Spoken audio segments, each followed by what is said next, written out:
Welcome back. Teresa Riccobuono is here. She's a professional organizer who believes in keeping things simple.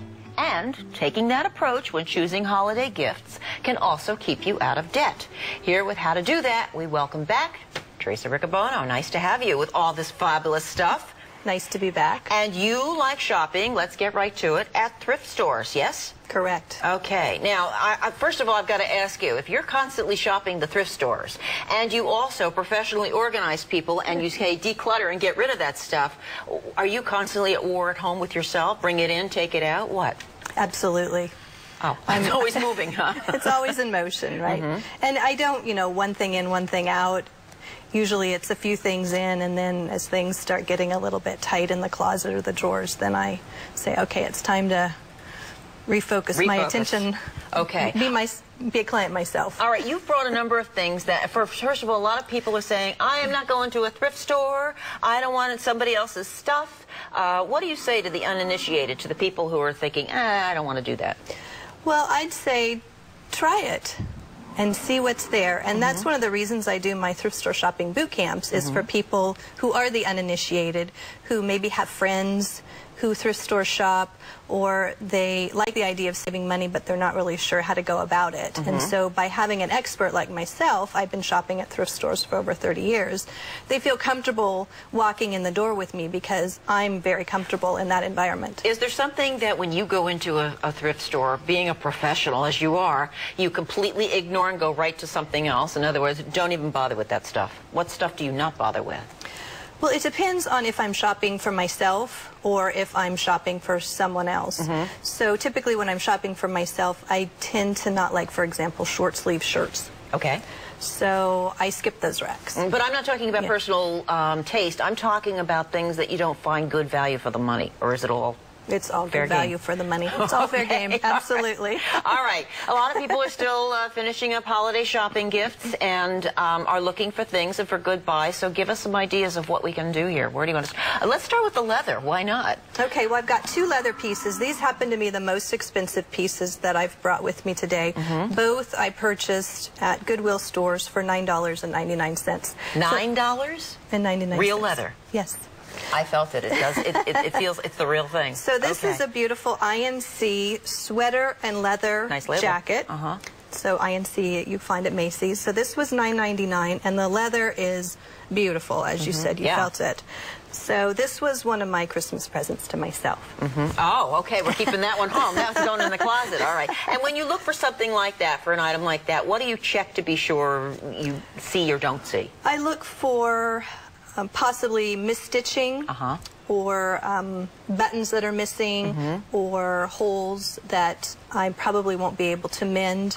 Okay, you also have a zipper on that, so if I would try the zipper a couple of times myself to make sure it works, because the stuck zipper can be either expensive to replace or defeats the purpose. Exactly. Okay. Right. So and the other leather item. And this is a briefcase. And it's got some great pockets on the inside. I won't open it up for the interest of time. But it's, again, a very nice quality leather. It is. It's beautiful. And $9.99? $9.99. Whew, okay. So that would be a great gift for somebody who is either graduating from college, going into the job market. Okay, you've got some clothing items here and some accessories as well. Do you suggest, for the sake of people who get a little crazy with, is it sanitary, is it clean, that they take it to a dry cleaners and get it cleaned all the time, or how do you check and make sure that you're okay with that? Absolutely. I either wash or dry clean anything that I bring from the thrift store, unless it's still got the tags on it. So every once in a while I will find something with the tag still on it, and I know then obviously they were either playing Minnie Pearl or they haven't worn it yet. All right. What about jewelry? Well, I love jewelry. So do I. And I brought a sampling of some of my vintage pins. I love vintage pins. Okay. So this is just a sampling of some of the things that I've purchased. Anywhere from $3.99 to $5. Okay, all right. And what about? And you also have. And I've got a little pendant here, and this is not sterling. This is silver tone. But as we all know, costume jewelry, or fashion jewelry, as they call it now, can be pricey. It's not cheap anymore. What about the pearls? Because pearls you can pretty well fake. And still look like you're doing the right thing, or even mix them in with your real pearls sometimes if they're done well. What about these? Well, first of all, price-wise, $2.99 to $4.99. Hold that up. And yeah, those are substantial. I look for pearls that are heavy in weight, and these also happen to have knots in between them, which is a sign of And for those of you quality. who need length, okay, if you need length, look at that. Okay, that's a nice substantial length. Right. I don't know what's the length of that? You know, I don't know. I haven't measured it, but it's definitely long enough. Even if you wanted to do a double, you could. All right. What about the return policy in thrift stores? Because sometimes, you know, they'll say, hey, I mean, you know, the idea is that they want to move it on, right? Right. So I would always check. Most thrift stores, if it's electric, like a toaster or something like that, will give you the option of bringing it back if it doesn't work. But I would always ask, because every thrift store is going to have a different policy. Many will have a 7-day exchange policy. They're not able to necessarily give you cash back if you pay cash, but they will give you a store credit or exchange it for something else that day that you're doing the exchange. You brought books. All right. Is that a better buy than, say, let's say if my local library has a big sale, or like they do in Nevada, they have an extension store where they can get books for cheap that are I think used. that's a great value as well. I like shopping at the thrift stores because I'm already there anyhow, so I always run through the books. Assortment of business books. So this is a very popular business book. Okay. 5 Dysfunctions of a Team, $1.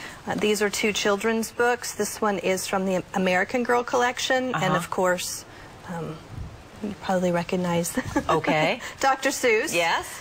And then Relationships for Dummies was in there? There's a lot I wonder why that was in the thrift store. I've actually picked up several For Dummies books, and I find them very informative. This is one that I picked up recently, actually for somebody else. This was $2. Okay, and the men's shirts go about what, roughly? The blue one was $4. The striped shirt is Macy's brand, and that was $6.99. Okay, all right, let's do this because we're out of time. First of all, 2 things. Can I negotiate in a thrift store? Sometimes you can, especially if there's a flaw that maybe they didn't notice when they were pricing it. But remember, the prices are so good to begin with, and the money is going to a worthy cause. Sometimes they can also call the, oh, no, that would be consignment, wouldn't it? Yes, that would be a different thing. That's a different level of store, and right? And they have a lot of sales. So, for instance, I get a lot of things at Goodwill once a month. They may have a half-off sale. So this might have been $9.99, but I could have got a half-off. My suit I'm wearing was a half-off. I paid $9 for it. It's Tahari. Go shopping with her.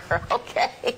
All right, Teresa Riccobuono, thank you for being here and bringing us some great ideas, because you certainly can save an awful lot of money.